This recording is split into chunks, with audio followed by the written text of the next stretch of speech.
let's talk about the business intelligence process, how it works, right? So there are 5 stages to it. You can see this particular figure which has step 1, step 2, step 3, 4 and 5. From this, try to guess what all these stages would be and try to write it down on a notepad or in the comment section. That is up to you. So pause the video here and try to write the 5 steps that could have been there in order for the business intelligence process to work.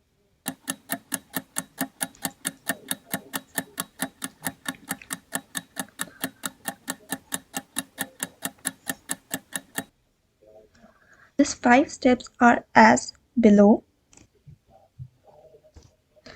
So first and foremost, we have the data as a raw data, and we can't directly throw that data to the visualization tool. We definitely have to prepare them, right? So first step is collecting the raw data into the data warehouse for the analytical repository, what we call it as, right? So that is an analytics repository where all the raw data comes in.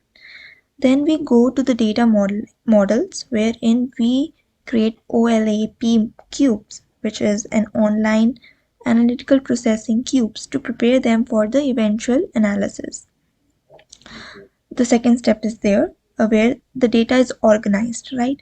Then the step 3 comes in where the business analytics or the professionals play a role wherein they run the analytical queries against the date, maybe today's date or months before date. So they run these queries and eventually the query results are built into the data visualization tool in the step 4. And at the step 5, business executives and workers use this information for making a better business decision.